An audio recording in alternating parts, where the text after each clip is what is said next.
All right. Thank you, everyone, for joining us for the HerdCon PopCast. I am your host, Michelle Alford, and this is my host, Heather Lauer. And we are here today with our guest, Corey Clark. Corey is a Marine Corps veteran and is it the founder? Founder of Blue Falcon Board Gaming, which is a great group we've been working with here lately and has been running board game nights with us in the Drinko Library once a month. So we're going to start off with Corey. Tell us a little bit about yourself. Of course, how'd you get started as far as Blue Falcon Board Gaming goes. And we'll see where we go from there. Absolutely. So, my name's Corey. My pronouns are he, him. And I started Blue Falcon Board Gaming back in January of this year. And it was just one of those to try to make games more accessible in the community to individuals that may not have access otherwise. One of the big sticking points with board games at the moment is they are creeping up in the price range and stuff. So, just wanted to make sure that we could have as many games as accessible in the community as possible. It's also using it as a way to promote positive mental health. That's what I use board gaming for. That's what I got into it for. Or not necessarily what I got into it for, but that's what I found was a good use for my mental health with it. Okay. Well, I know mental health is a big topic for me in particular, but I mean, how has it worked as far as, I guess, how does it influence your mental health? So I do a lot of hobby jumping. Like we were just talking about, the jelly and everything. Mm-hmm. I was like, oh, that was a fun 2-week manic episode. So the great thing that I found with at least board games is there's so many, and there's so many different categories and genres and themes, mechanisms. So if I want to hobby jump, I've got plenty of other things within that hobby to hobby jump to. You've also got a lot of offshoots of it. So just like with me doing groups, and I'm starting to work on some video content now. I'm going out into the community, hosting events. You can get into the miniature painting. You can get into customization. There's so much to do within the hobby to where if you are prone to hobby jumping, then it's very easy to stay in there and not lose that investment of money. My friends John and Melissa are pretty much spending their weekends like painting miniatures, and the one in particular that I'm thinking about is it's a miniature of my halfling monk with a big flame coming out of her hand, and they made her pregnant. Miniature painting is awful fun. I used to do quite a bit of it. My eyes don't like it anymore. I haven't jumped into the miniature painting side yet, because I know once I go down that rabbit hole, it's expensive. It's not going to go back. I've got plenty of games that I need to paint my miniatures for and stuff, and that would look beautiful on the table if they were painted. But that's when I'm like, I know myself. I better not at the moment. Oh, gosh. Yeah. Why don't you just start Warhammer while you're at it? Right. War Machine was good. I did a lot of painting for that one. All right, Heather, what question you got? So can you tell us about your experience of being a gamer in general? Yeah, so mainly I do board games. I have dabbled a little bit with tabletop RPGs. It's not really my thing, though. One of the things I really like with board gaming, and it kind of goes back to helping with mental health, is it's like if we sit down to play a game, we all know these are the rules, these are the constructs, like this is what we have to operate within. Versus, real life, it's just everybody doing what they want for the most part, and not having to follow the rules or anything. But in the game, you can call somebody out and be like, hey, that's not allowed because of this. Mm-hmm. You've also got the strategy that goes into that, and then finding those gray areas within the rules. I really like to play within the gray. Even, I translate that over to my work life, too. I help veterans file claims for benefits and everything, and it's one of those. There's a plethora of laws and regulations and VA policies and everything else that goes into making that determination.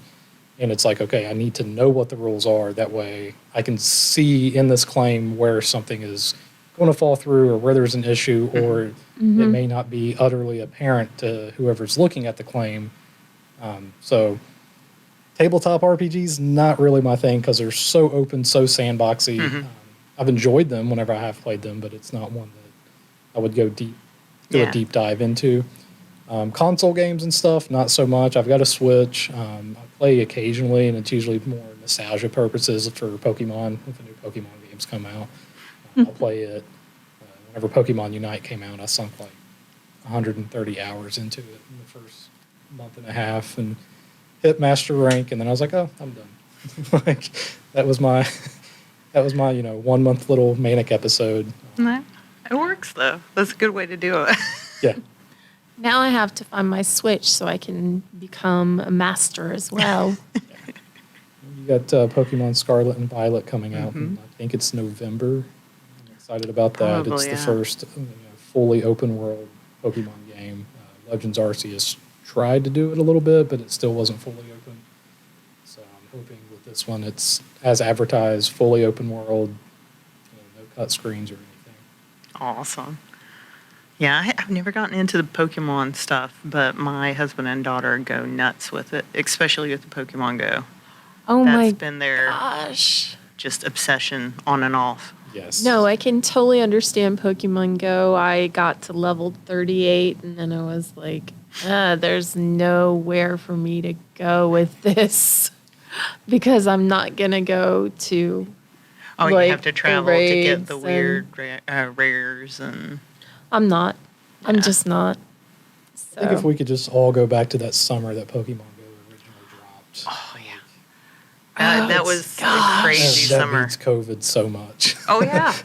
Yeah. Like everybody's out. I remember it came out that night and I downloaded it immediately and it was like midnight or whatever. And I was driving to the parks and stuff where I could see the Yep. Pokestops. I'm like, this is great. This is what I've waited for my entire life I had since a I was a child. friend. Like, He was doing that around campus. He was driving around campus at all hours of the day and of the night. And the cops actually got to the point they were like, oh, it's just that guy again.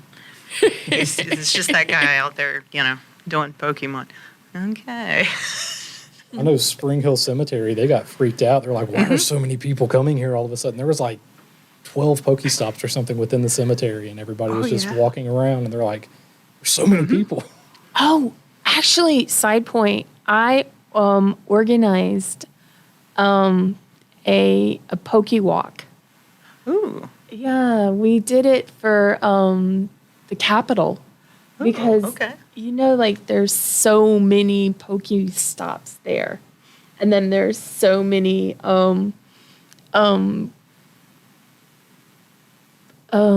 goodness, sorry, just a moment. You're fine. There's so many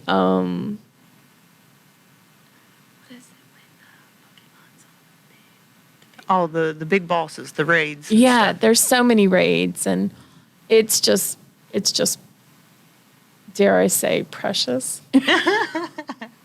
Yeah, it was like that around campus for a while. There's still several stops and bosses that you can do here on campus. And they used to do I don't know if they still do, but they used to pay to have people come in or pay so that things happened near campus so that people would walk to campus to play Pokemon Go. I was like, that's a genius idea. Yeah. That's genius marketing. Yeah. Now, as far as, getting back to our board gaming, what would you say is your favorite board game? Something, not necessarily that you've had a hand in beta testing or anything, but even that. What would be your favorite? Oh, without a doubt, it was going to be Scythe from Stonemaier Games. Okay. That was the first modern board game that I'd ever bought and played.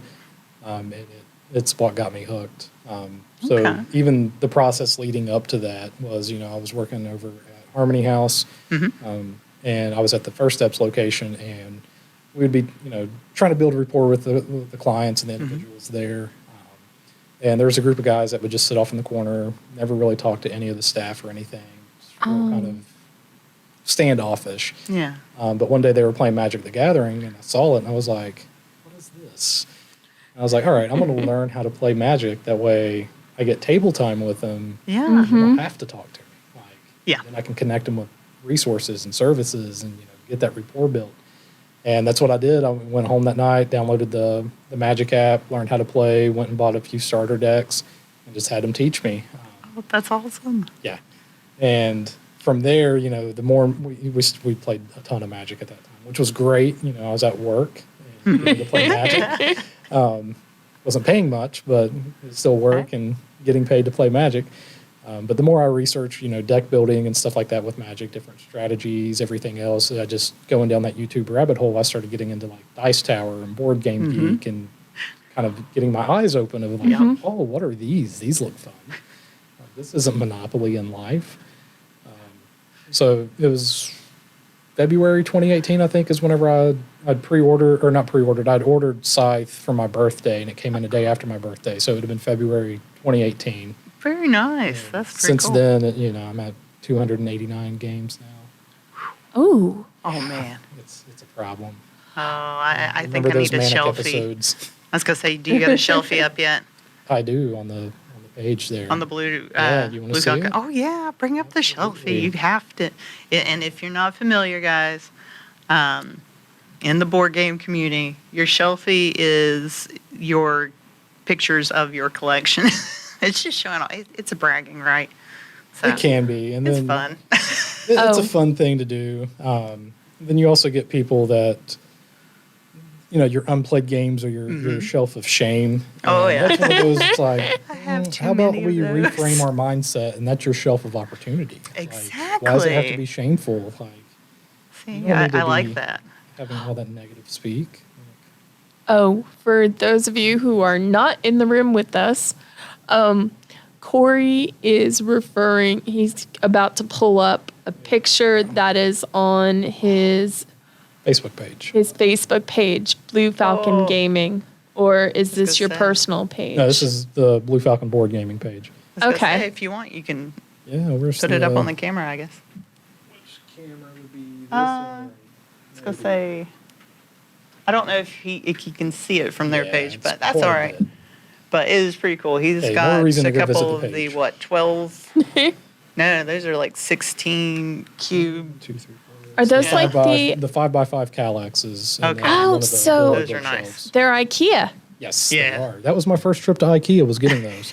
IKEA is famous I've wanted for them board for games. a while, but I Or was like, board games. gosh, these are so expensive. My wife's going to murder me if I go and spend $250 on a Kallax.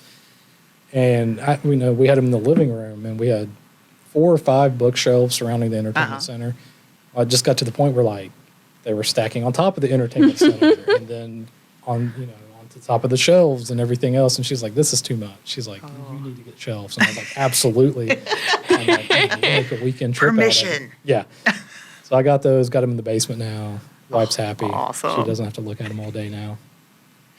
Oh my goodness! Now you and I have talked about board gaming with your wife, and you said that she wasn't as into the board games, but Oh, not at all. yeah. Now, how does it work as a big family thing still, or is it more of a So you time kind of She thing? says she hates board games. What she actually hates is the learning new games. The games that I've got her to Yeah, guilty. Yeah. play. The games that I've got her to play, she's enjoyed, and she'll Yeah. play them once she knows them.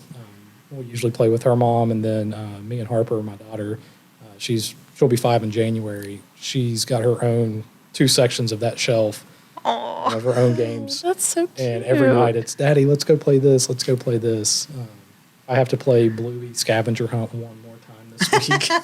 I'm going to lose my mind. But she loves it. And I'm like, okay, she's learning Aw. all kinds of stuff from this. Because Oh, we played yeah. one game, it was called Dragon's Breath.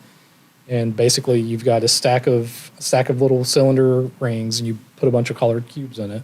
And then you take what color you think is going to fall off the top whenever you remove the next ring. So it's kind of got that future planning, getting them to yeah. look at 3D and kind of think, hey, this is what's going to fall if I take this Yeah. off.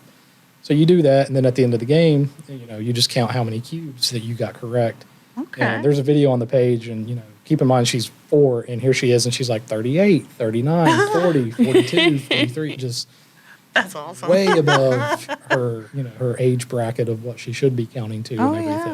I'm just like, yeah, this is. Oh this yeah, is it. games are a great way to learn. I mean, anything that makes things fun. The Yeah. gamification of learning has always helped me personally, and I know it seems to really get with my daughter.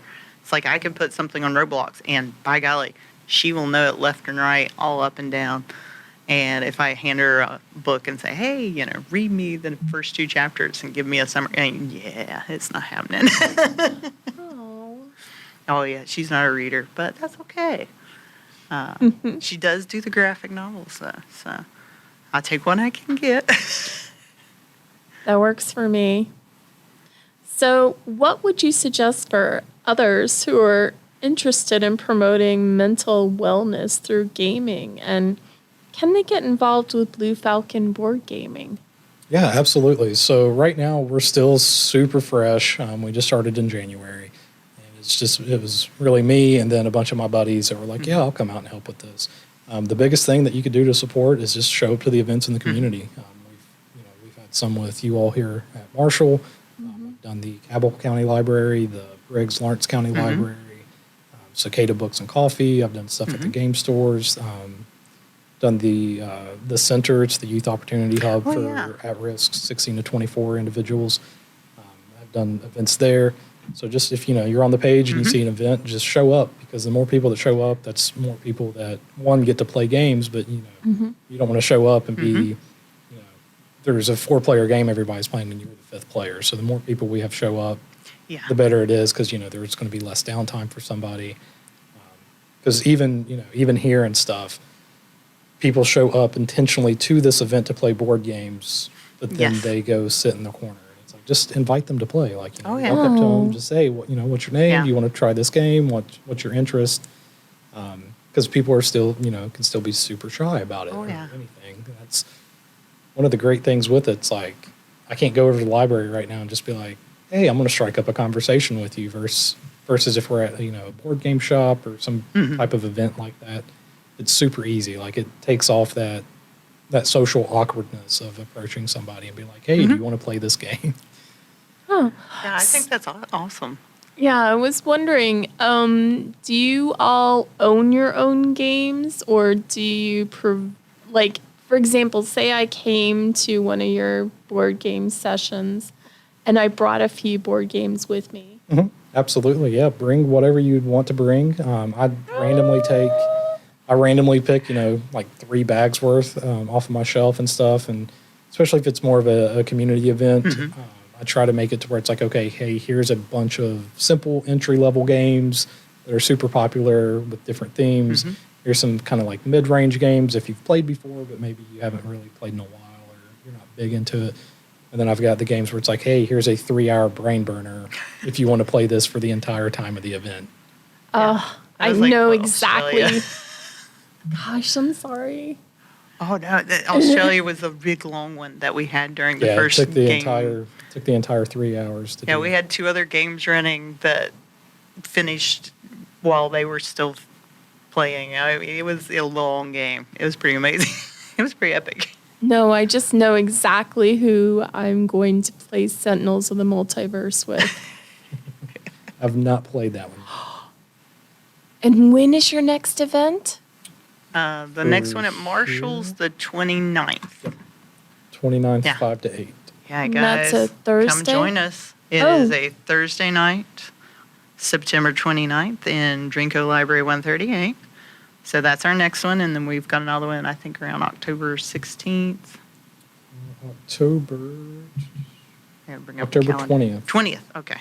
I knew it was more mid-range versus end of the month for October. So, and then we've got another one in November. So we've got a couple more game nights with Corey and Blue Falcon that we're doing. So definitely come join us. Or if you follow Corey's page, Blue Falcon Board Gaming, or I guess they can go to the website bluefalconboardgaming.com or is it .org? Okay, .com.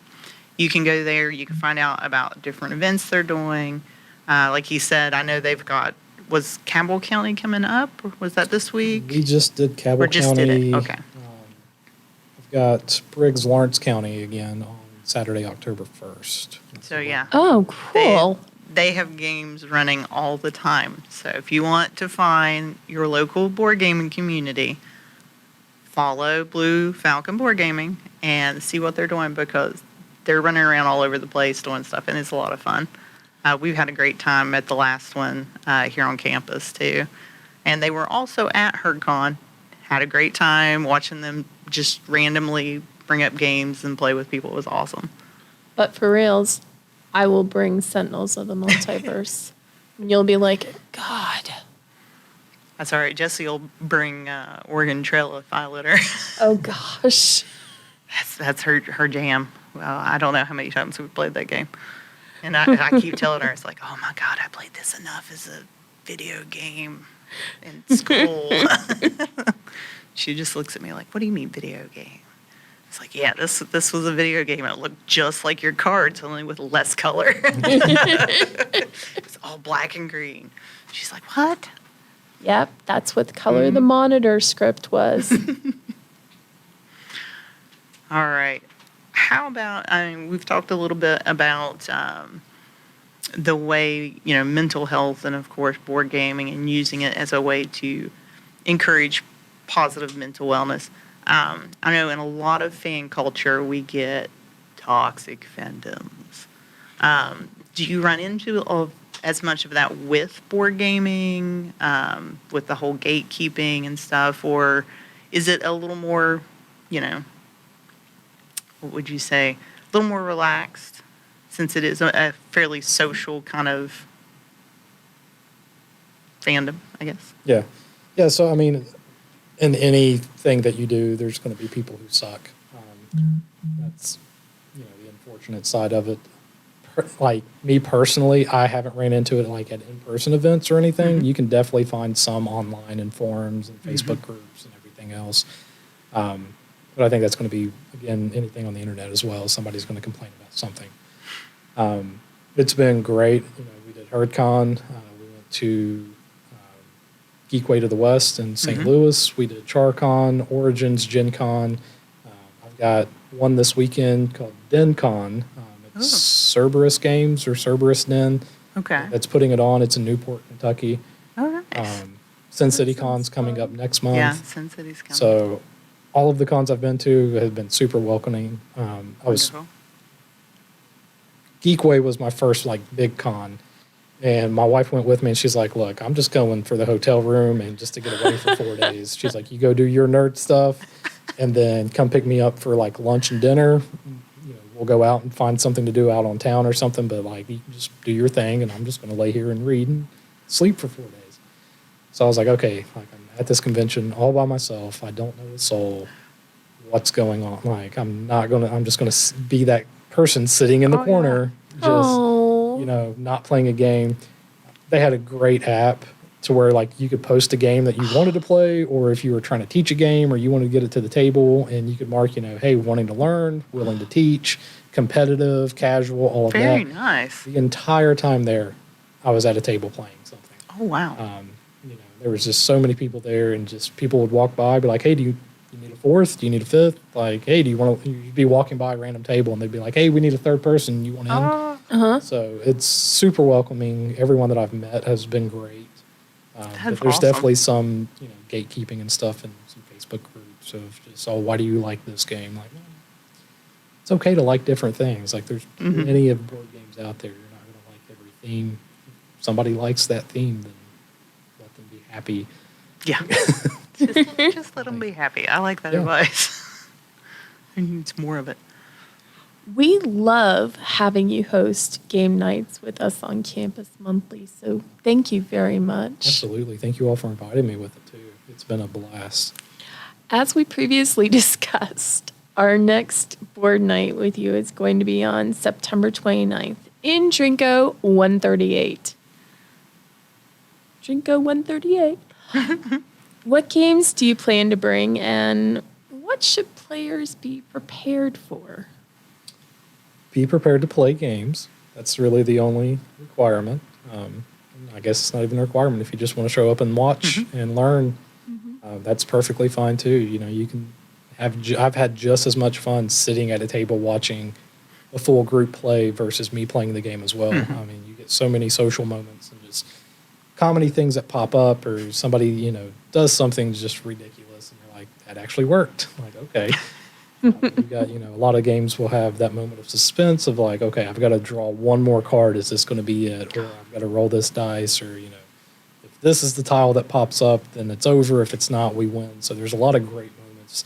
So even if you just want to show up and watch, you're more than welcome to as well. As far as types of games, it's just going to be back to that, entry level, medium, heavy. I've got a picture posted in the Facebook event on the HerdCon page and stuff of kind of like those general games, but it's going to be, Carcassonne, Splendor, Ticket to Ride, King Domino, kind of like the known big box store games. Seem like they have a lot of good entry level games. And then, Wingspan, Baron Park's a really fun tile laying game where you're trying to build a zoo of bears, and you've got polar bears and grizzly bears and pandas and all kinds of stuff. Awesome. Hungry for Humans. Yes, I have Hungry for Humans. I have yet to play it, but I need to get it to the table. I bought that and Bank Heist. I am hoping I can get. I sent a message to Jared and Lonely Hero Games actually here recently to see if I can get them down for the podcast. So if I can, you can come and we can actually do That would be so game much on fun. camera for the podcast. I think it'd be a lot of fun. Yes. It'd be fun if we could get Liv here as well. Oh God, that would be amazing. Liv Pavlovic is the artist that did all the art for Hungry for Humans. And yeah, she's out of the Morgantown area is where she's from. So I don't know. I can ask. Yeah, why She not? hits a lot of the events I go to. So, but yeah, I will let you know because Absolutely. That would be I a actually blast. I actually nerded out and had Jared sign my copy of Hungry for Humans. He was like, "Do people really do that for board games?" I was like, me and my husband are just weird. It's like, we No, had the they're not chance- weird. Not at all. Never weird. Never weird. No, but we were like, the chance to meet somebody who actually created something. Yeah, I want their signature. I think it's cool. And it's like, he was like, let me at least sign the inside. I don't want to like mess up your box. I was like, just got your name on it. Just put your name on it. Go for it. Own it. Yeah, at Geekway, I got to play with the Honey Buzz designer, Paul Solomon. Oh, and okay. He signed the box for me, and like my buddy was wanting the game too, and he didn't go to the con, and he was wanting it. I was like, hey, do you want it signed? He's like, absolutely. He's like, why wouldn't I? And That's so I'm glad awesome. I'm not alone in that. I was just like, sign it. That's like super cool. Well, in Scythe 2, you've got combat cards, and on the board it tells you like, hey, there's 18 of the 3 power and 16 of the 4 power, 12 of the 5 power, and all that.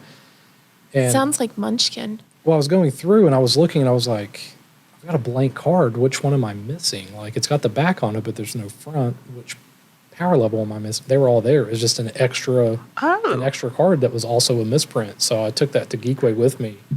And Jamie from Stonemeyer Games, he's also the designer of Scythe. Like, I met him and I was like, hey, I have this. Can you sign it? And he was like, absolutely. That's awesome. And he made it a 6, which there's no 6 combat power like in the game. So now I have like the one single 6 combat power card. See that? That's so cool. Yeah, that just makes it for me because it's like, it makes it unique. It's Yeah. like, yeah. Oh, guess what? Just arrived. Sorry to totally Go for take it. over. Guess what just arrived? What? It's the best. My Batman Munchkin set.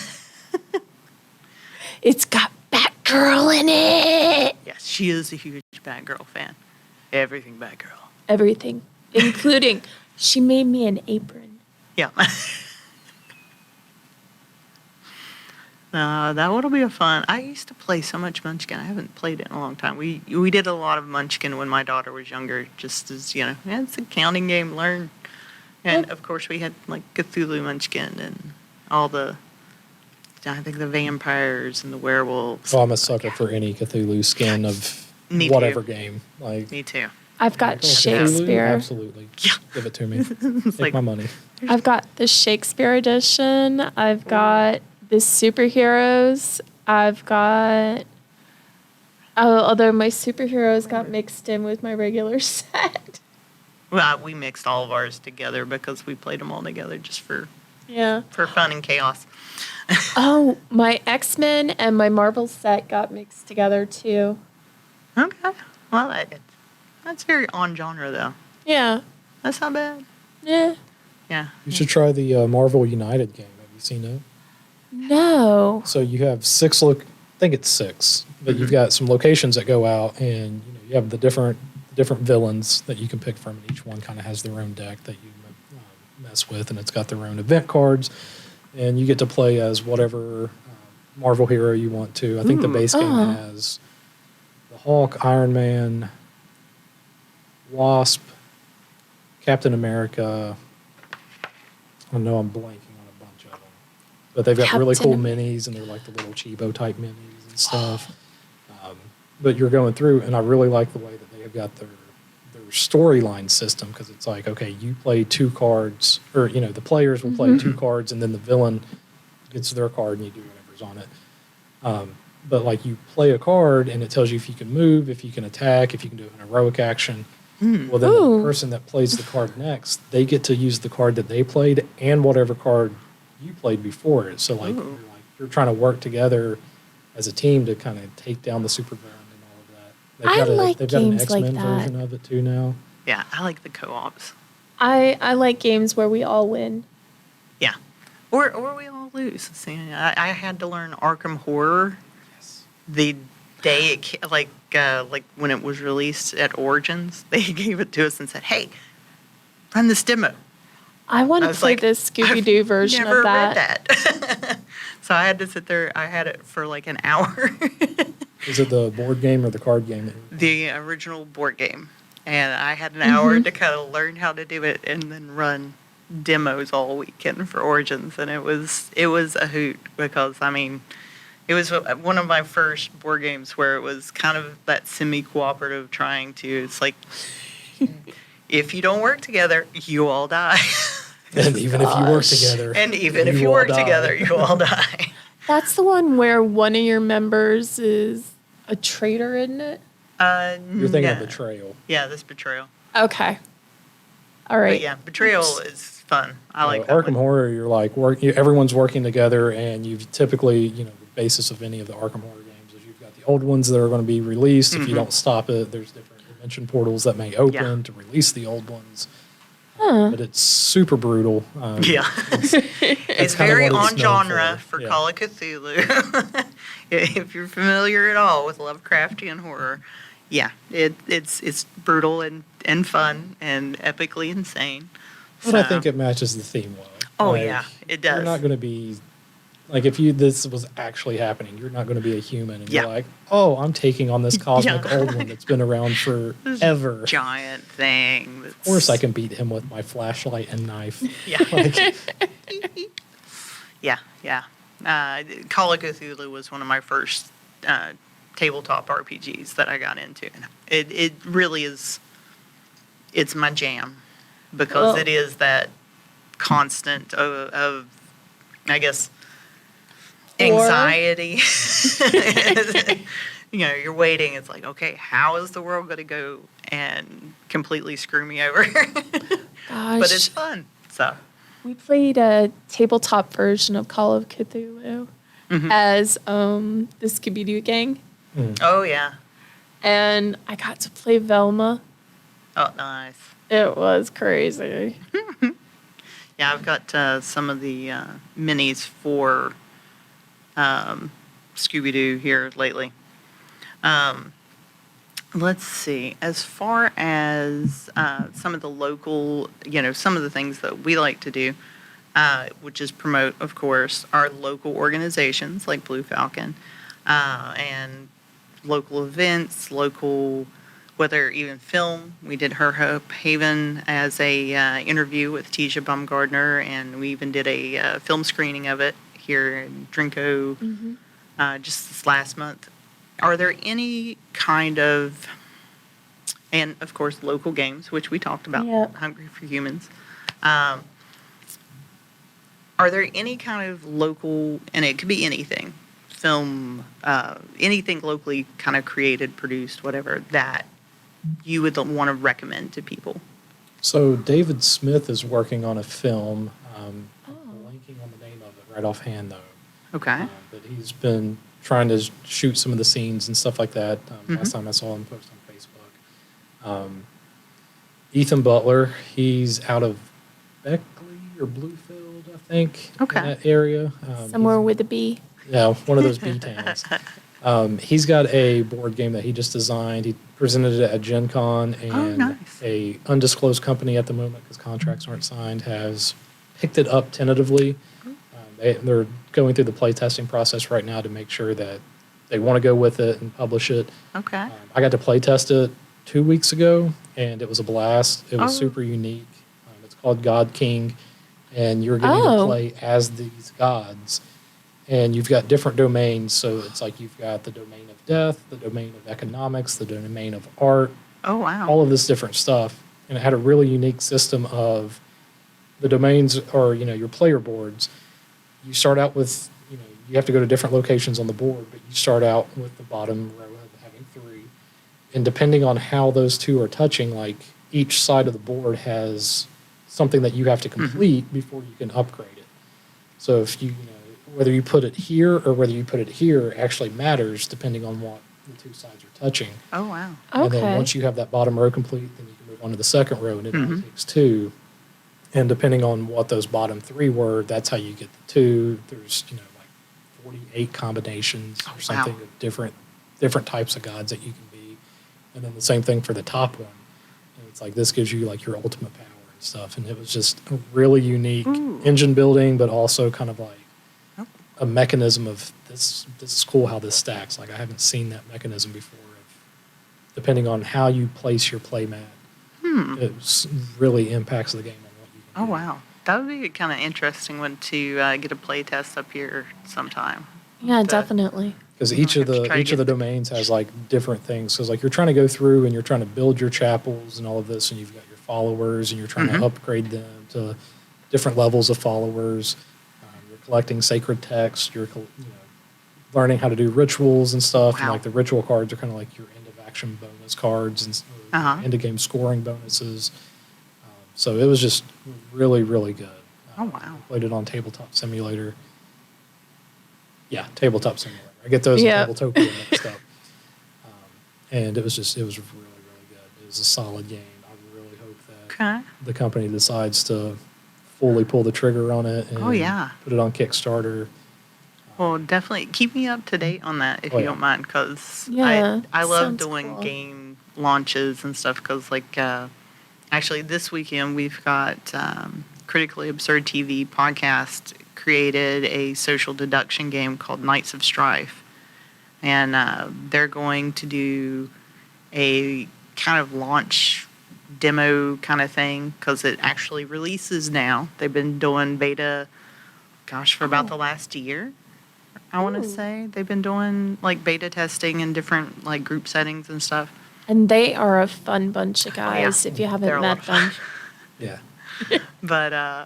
But yeah, they're going to be here Sunday from 1 to 5 doing just all 4 hours worth of Knights of Strife. So we're going to do like some prizes and stuff like that. And I like the idea of having people come in, do a launch party, do a demo. I mean, especially locally produced stuff because Yeah. it's just cool. Yep. Yeah. Our local pop culture, we like to see it grow. Yep.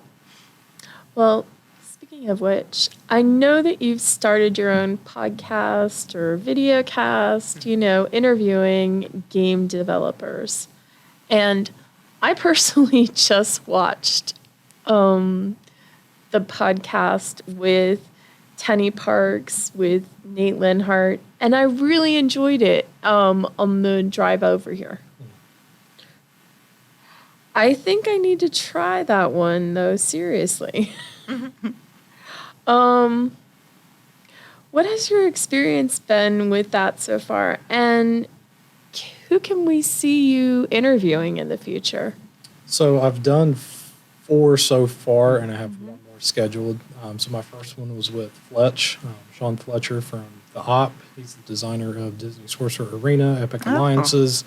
Oh, He co-designed with Paul Peterson on Smash Up Oh, nice. Disney and Smash Up Marvel, I believe. Oh, wow. And then he did a Die Hard game. Oh. It was the heist of Nakatomi Tower. Is that the Yeah, right tower? Nakatomi. Yeah. So it's like the Christmas game. Like, you've got one player, playing as Bruce Willis's character, and you're trying to get away from all of Hans's henchmen and everything. And Okay, it's like that's a hidden too cool. it's kind of like a hidden movement game and stuff because they don't always know where you're at, and you're trying to sneak around. Very cool. So I did that one, and that was for a demo, or in preparation of a demo that I was doing at the boardroom. Oh, nice. Like I haven't done any video content up until that point, and I was like, all right, like I really need to start trying to do a little bit more. Like I have no clue what I'm doing. I don't have the equipment. Let's just jump in, sink or swim.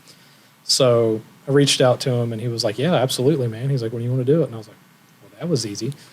Yeah. So Really quick, the boardroom, for those of you that I guess do not live in the Charleston area, it's out in Southridge. Okay. It is an amazing game store. yeah, they've got an awesome selection. They're working on opening up their HerdCon location as well. Oh, yeah. Oh, cool. I forgot that they were doing that. Yeah. Yeah, whenever I was up there a few weeks ago, they had said that they were still doing some remodel and stuff in the HerdCon location, but it was Oh, that'll be coming along nice. really well. HerdCon's a good location. Yeah. Yep.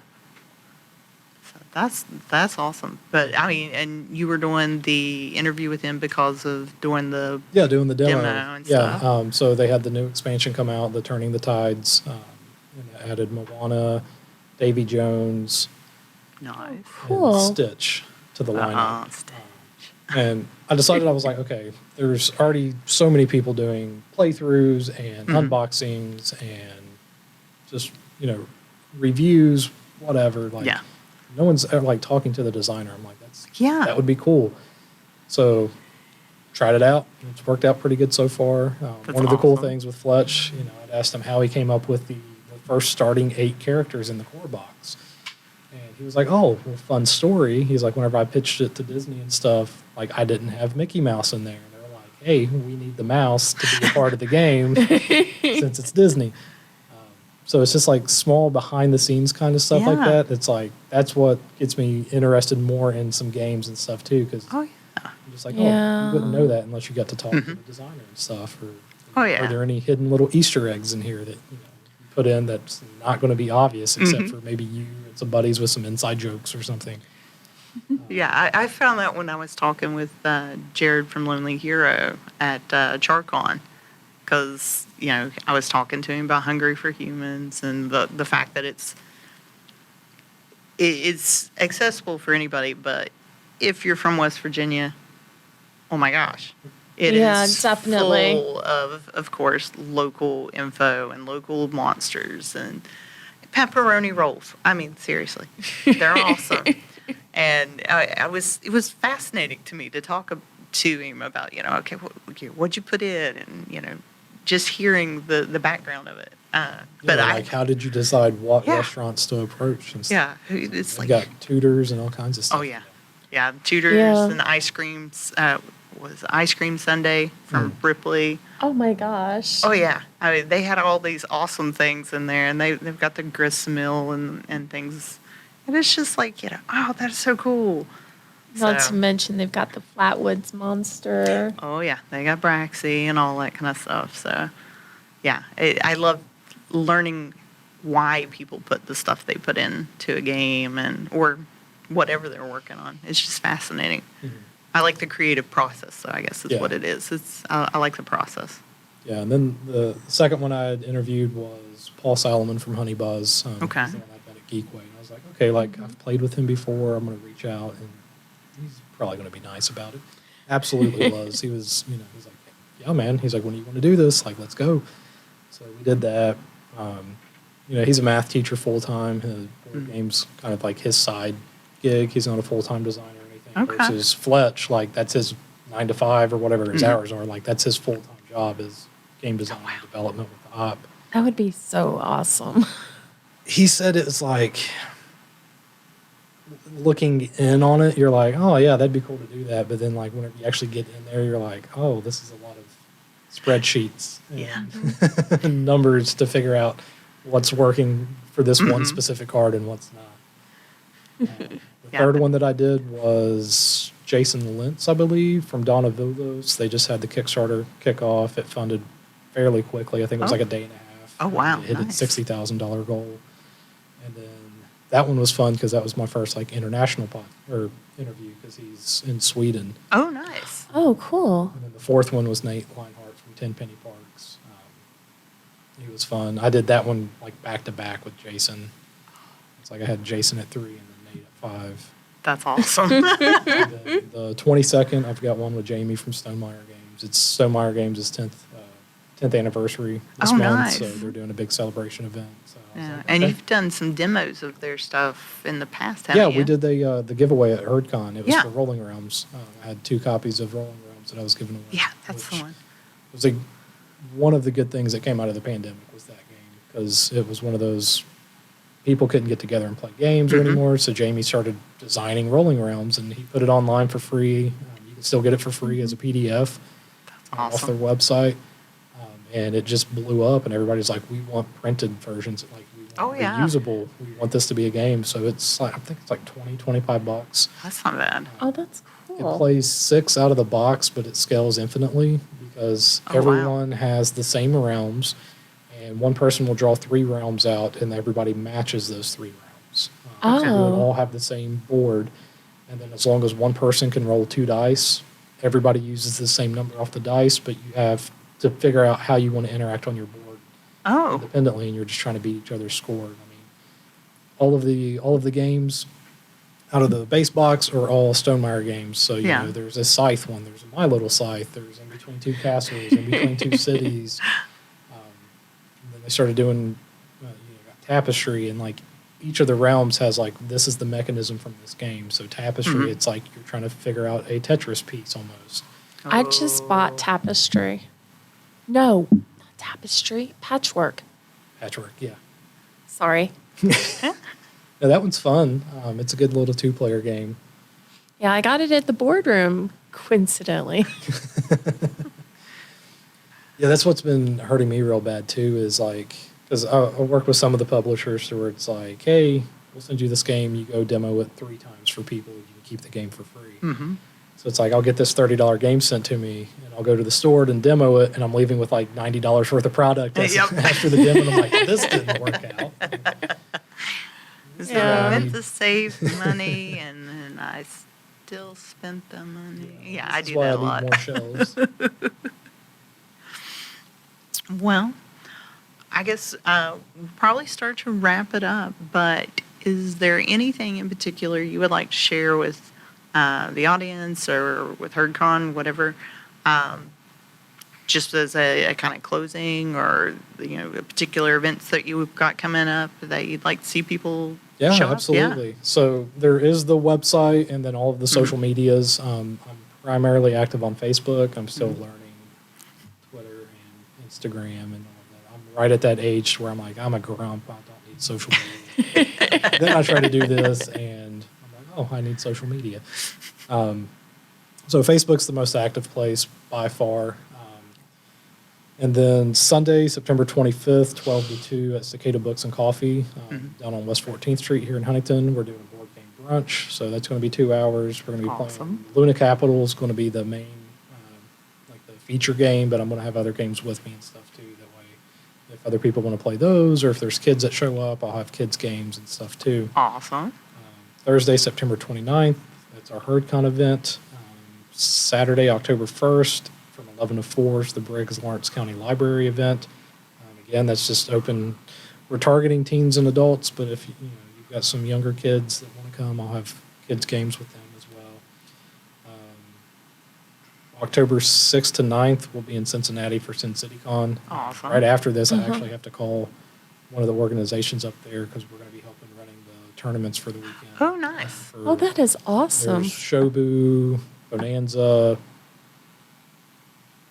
I'm trying to think how to say the name. I think it's like Aurelia, maybe. Okay. It's like a I don't know. sending out your divers and stuff under the sea. It's a beautiful production of the game. All of the dice are vibrant colors, and you're trying to roll them and match them up with places on the board. Oh, neat. Finger Guns at High Noon, Coup, just a bunch of different tournaments that they're doing for the Oh, that'll be I think fun. it's the regional qualifier. Or no, this is the state qualifier. And then whoever wins each one of those tournaments, they get to go to the regional, and then, which is going to be at Geekway to the West next year. And they also get a free entry to Geekway to the West. Oh, wow. Oh, that is cool. Yeah, that's very cool. And then October 20th, it's another HerdCon event here at the Club Trinco. And then Sunday, October 23rd, 2 to 5 p.m. Be at Whirlwind Games in Chesapeake. There's actually a little card shop over in Chesapeake that I was unaware of. Did not know that. Library. Yeah, we They used just to hit their have 2-year mark. Yeah, I Oh, didn't wow. know about it either. we used to have like Forgotten Realms over there, but I think they had to close Oh. pre-COVID. So. I guess they primarily focus on Yu-Gi-Oh! Oh, okay. That's kind of where all the Yu-Gi-Oh! Players have migrated to, and they're trying to dip their toes into board games right now. So, I was wrapping up the library event, and the guy from the library that kind of set everything up, he's like, "Hey, do you know about my buddies over here in Chesapeake?" And I was like, "I do not." So I left directly from there over to the Whirlwind Games and set it up, and they're like, "Yeah, like this is great timing because Oh, we yeah. just started looking at board game inventory that we could get." So.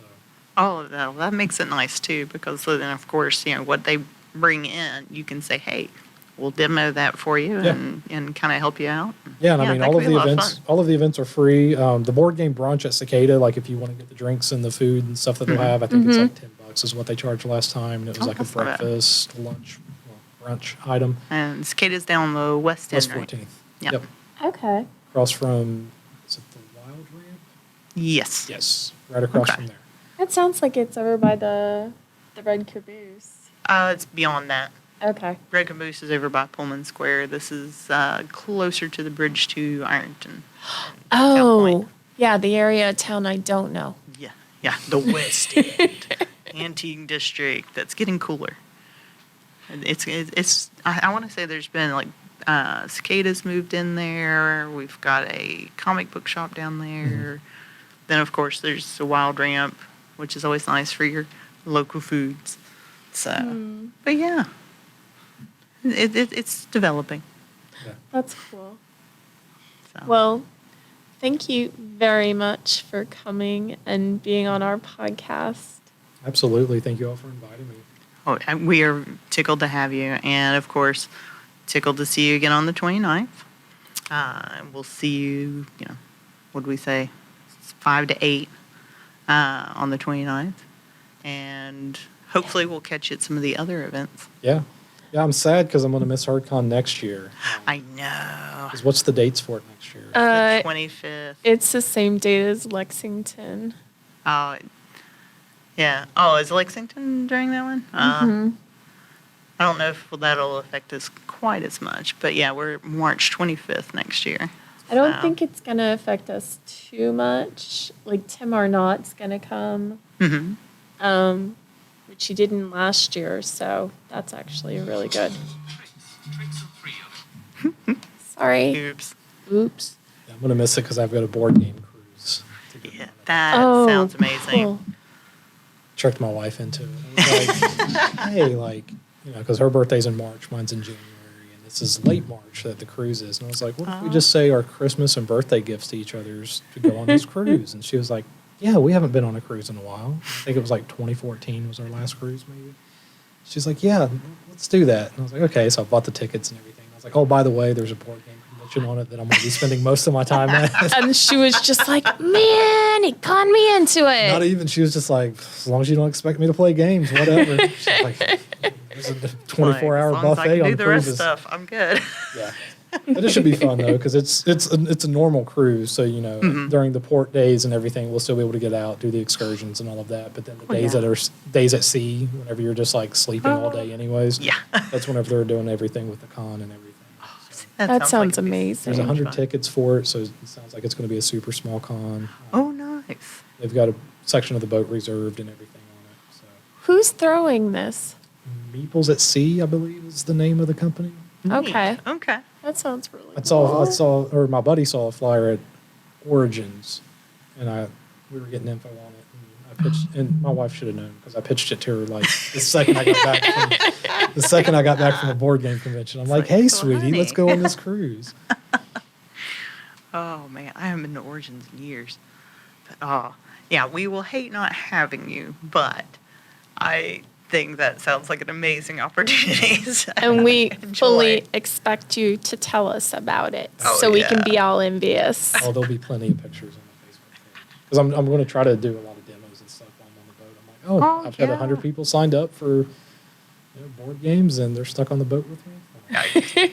Definitely, and you can Let's go in knock and out these interview publisher random credits. people. Yeah. Yeah. That could be a lot of fun in and of itself. Just seeing what random people are playing on a board game cruise and talking to them about their experiences. Because that to me that just sounds really cool. That sounds really cool. So I would be all for something like that just because it'd be something different. I'm not a let's sit on the beach kind of person. I'd rather do something. So that is awesome. Yeah, we went on a cruise this summer and we spent the entire time playing games. It's fun. It's a great way to kind of socialize and chill. Yes. Last time we were on a cruise, it was the one that I proposed to my now wife Oh. on. Tell me this isn't like the best setup. So Okay. it was we were in Mexico, and we had to go like 3 hours into the Mayan temples of Tulum. Mm-hmm. So we get there, we're doing the tour grounds, or the tour guide and all of that. And I asked the guy, I'm like, hey, if I propose here, like, one, is that offensive to anything? And two, where would be the best spot to do it? And he was like, actually, that building's the fertility temple. And that's where people would go to conceive, Oh my gosh. have their baby, but also get married. He's like, go do it over there. So Oh, it was one of those overlooking the Caribbean off this cliffside behind the fertility temple. I was like, she can't say no. that is awesome. That is the perfect setup. That is. You couldn't have planned that any better. No. Well, at first, so there was one spot, and it was called Hell, Mexico. And I was like, okay, like, I'm going to propose to her in hell. That way. I'll just be Oh like, my The gosh. worst is behind us. yeah. And we got there, and it wasn't as hyped up as what everybody was hyping it to be. I was like, yeah, I'm going to do something different. Man, that's Brilliant. I like think I south chose of the better border. option. Yeah, I think you did. That was awesome. It sounds like south of the border, like when you're going up 95. Mhm. And What is that, Georgia? no, it's like the Carolinas. Okay. And it's got, Yeah, it's North Carolina into South Carolina. yeah. And then like you go over the border and it's like south of the border. And you're like, okay, all this build up for this. Oh my goodness. Well, thank you very much for coming. Absolutely. Yes. Anytime. Thank you, and thank you all for watching or listening. Eventually, I'll have all the audio everywhere, but you'll at least have us up on YouTube. So we just want to thank you for listening to the podcast. And if you have questions, feel free to hit us up on marshall.edu/HerdCon or on Facebook, Instagram. I'm not really great at Twitter yet, so I'll check it, but. One of these days. I'm working on getting a GA to help with that. But yeah, thank you, and we hope to talk to you again soon. All right, thanks, guys. Thank you. Thanks.